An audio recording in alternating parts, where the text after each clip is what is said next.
All right, we're ready to go. All right. Um, can I have your name for the camera? Hey, I'm Becca Book.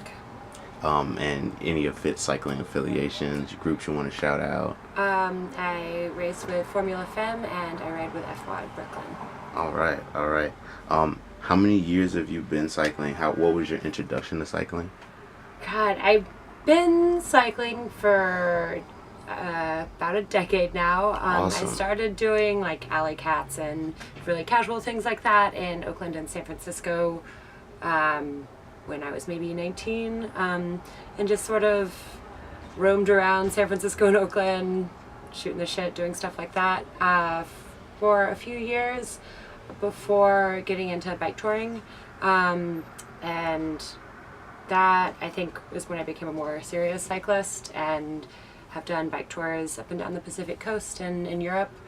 And I didn't start track cycling seriously, other than just riding my fixie around town, until 2 years ago when some friends and I started Formula Femme, which is an all-women's track team here in New York City. Okay. What was your experience cycling before Formula Femme? Yeah, I mean, it was mainly a mode of transportation for me, both getting around town as well as doing bike tours in California. That was great because there's so much natural beauty you can get to right out of the city, and that really stoked my passion for cycling. And after a few bike trips, going to see these gorgeous places, and it really got a passion for just being able to get places with my own physical power. So I think that really got me interested in becoming competitive and trying out other types of cycling as well. Definitely. How many races do you think you've attended as in your career? Oh. I don't know. For the last 2 summers, it's been almost every weekend. There is a track race, and there's a Wednesday night series at the track as well.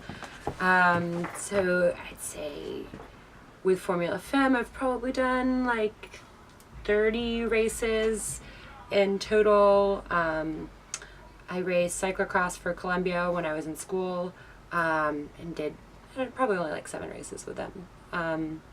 And I have no idea how many alley cats and street races I've done. It's been a while. Definitely. So there are definitely a bunch of different disciplines that you can get into. There are events going on all the time, so on and so forth. Yeah, That's your feeling. definitely. I didn't do a fixed gear crit until this year, and I decided to cut my teeth at Red Hook, Brooklyn, which was not a bad idea, especially seeing as I immediately went to the hospital. But I liked it. Yeah, there's definitely a thrill there. I find that fixed gear crits have a lot more of an audience, which is just really exciting. Even though I don't really think of myself as much of a attention seeker, once you get a bunch of people out there yelling at you, you can go pretty fast. Definitely, it definitely pushes you forward. Okay. What are your 17-18 racing goals? Let's see. I have been thinking about going to track nationals. Okay. So haven't really taken any steps towards that, seeing as the track season just finished up. I'd also like to travel for a lot more fixed gear crits. They tend to be a little bit more high profile and just fun. I've met some really great people from around the world. I went up to Montreal for a crit this summer, just a month ago or so. It was, just you meet new people and just automatically fall in together because you have so many interests in common. So trying to go to Fixation in Chicago and to the Mission Crit in San Francisco for sure, possibly to some of the Red Hook series in Europe. Money and time allowing. Definitely money and time allowing. Are you looking for any sponsors? And if you had a suggestion for any cyclists or amateur cyclists and looking for sponsors, Do you have any suggestions there? Yeah, since I'm moving, I won't be racing with Formula Femme anymore. So still trying to decide whether I'm going to go it alone and look for sponsors on my own, or try to find a team. Having a team has been really great for me, both in training and keeping myself motivated, and also just even hearing about events and staying up to date on what's going on in the cycling scene. But it's also made it a lot easier for us to get sponsors. I think approaching sponsors as a team and having the stated mission of getting more women involved in cycling is really appealing to corporate and local sponsors. So that made it a lot easier for us, as well as some new track teams that as a team Formula Femme helped start this year. There were a lot of people that were interested in having sort of a women's development team that they supported. So I guess my advice to other people trying to look to get sponsored would be it's a lot easier to do it as a group with a mission and a sort of cause that you can go and ask different sponsors to support. Okay. How did you hear about Wards Island Circuit? I guess through Mandy. Well, actually, before that, I heard about it through Chelsea. So through women that I race with pretty regularly.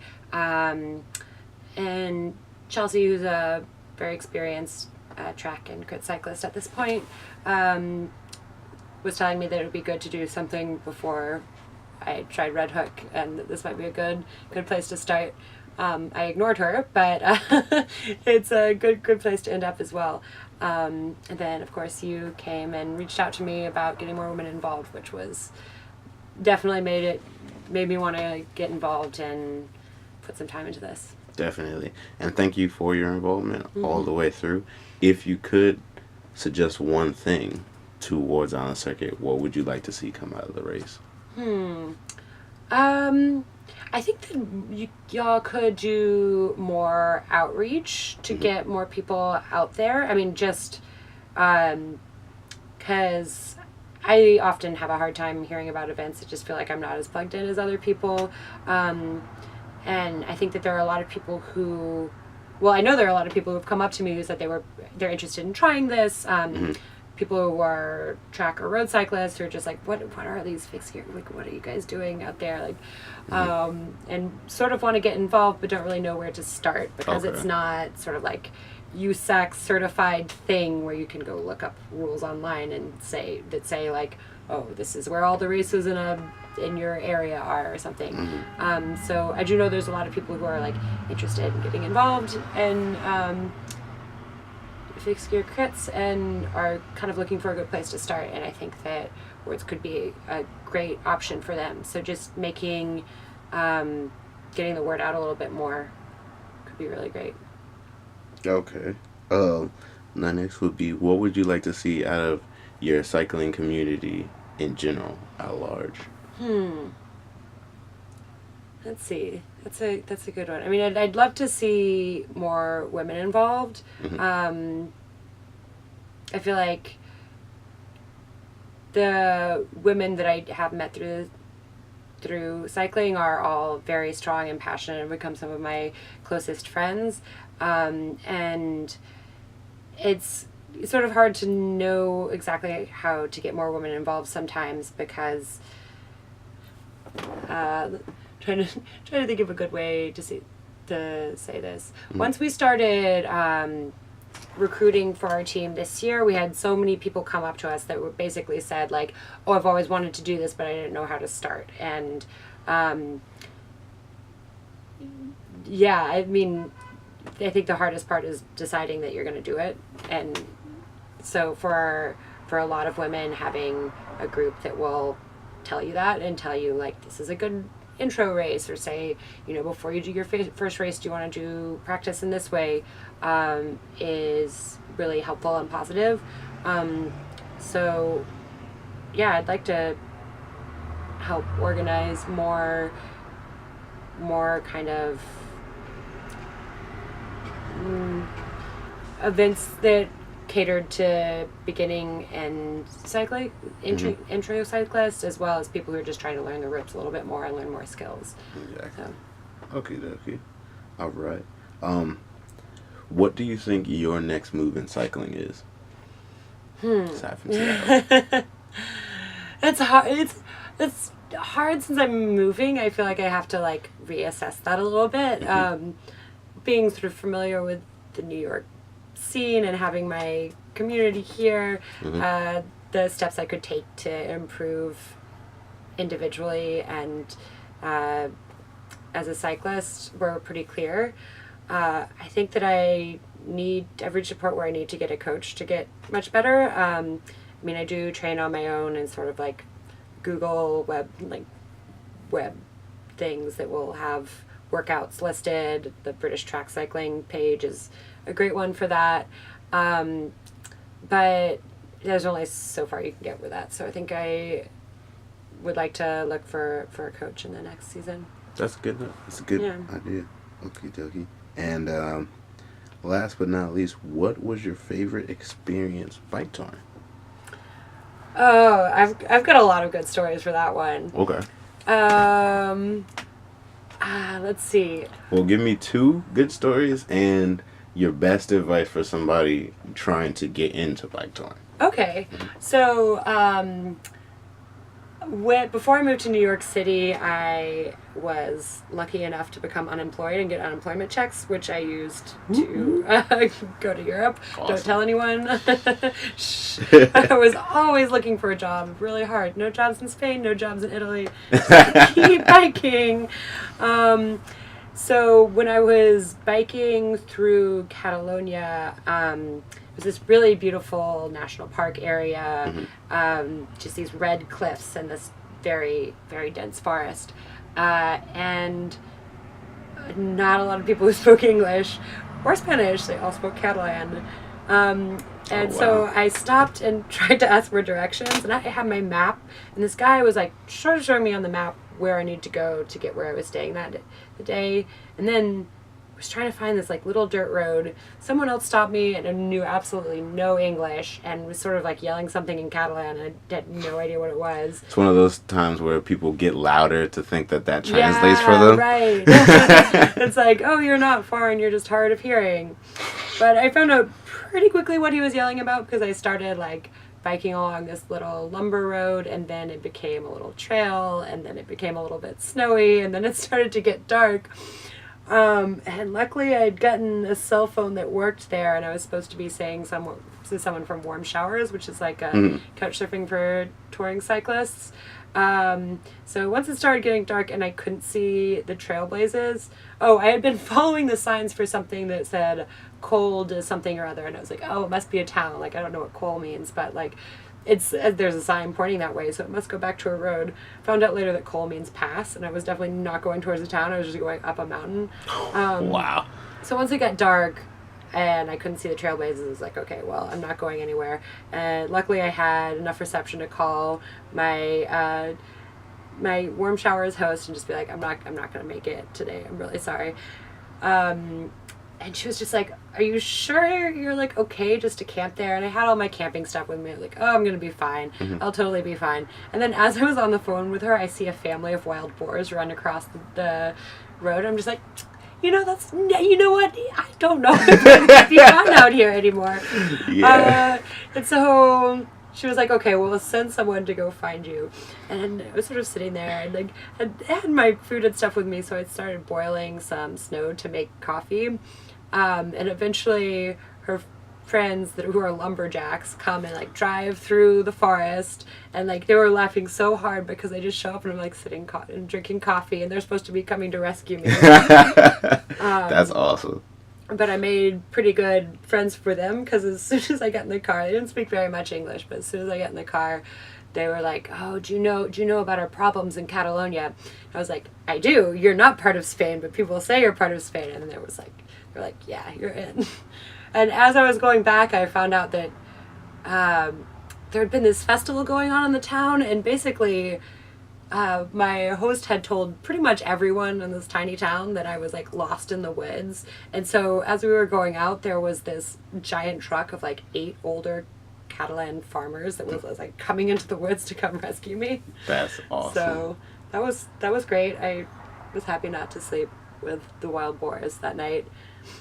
There was another time when I was going across the Alps and I saw a road closed sign, but to take the detour they suggested would have meant going down one mountain and up another, and I was already like at the pass that I thought I was going to go through.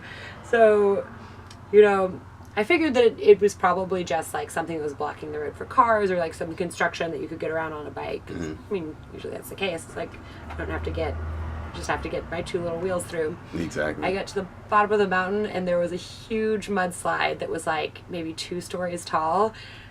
And it was really big, and there was like still some water like dripping down, and I just like got off my bike and I was just staring at it like, shit, what am I gonna do? And then this little troop of Italians came down, and the woman who I guess was in charge of cleanup or something just looks at me and she's like, we've got some bad news for you. That's probably the best intro to this problem that I was having. And yeah, I was like, oh, I noticed. And she was like, oh, but don't worry, we can like just help you carry stuff over. And so someone grabbed my panniers, someone grabbed my bike, and someone else like bent down and helped me put on rain boots. Like they just had an extra pair of rain boots. And we all just like walked over the mudslide together. So that was really great. They were lovely people. That's amazing when you can just meet people who are willing to just band together for you. Yeah, I mean, I think that's probably my favorite part of bike touring. It's, I guess, a result of making yourself a little bit more vulnerable. That people see, it's pretty obvious how they can help you. You know, you're tired and you're hungry, and people really want to make sure that you're taken care of. As far as starting bike touring, yeah, I guess I just picked some place you always wanted to see that's nearby. There's a lot of nice places around New York City, whether you just go out to Floyd Bennett Field near the Rockaways, you can camp there. Fire Island is really gorgeous. You can take your stuff out there and camp there. And just a really pleasant way to see parts of the country that you wouldn't otherwise. Just traveling at a good speed and take everything in. So yeah, start small, find a little overnight trip that you enjoy, and find that most people catch the bug after that. That's awesome. All right. Thank you so much for coming out. Also, one-time winner and second place. So you got second place at the track. At track 2. Yeah. Two, First place 2. for First place, endurance round 3. omnium, and second place for the sprint omnium, and then at Wards it was first this last week and second 3 weeks ago. Last month. Yeah. So champ all around. Thank you. On and off the saddle. So thank you very much to Miss Becca Book for all of her support of the women's scene in New York and soon to be Seattle. Yeah. Definitely. Thank you. Anytime. Thank you. All right.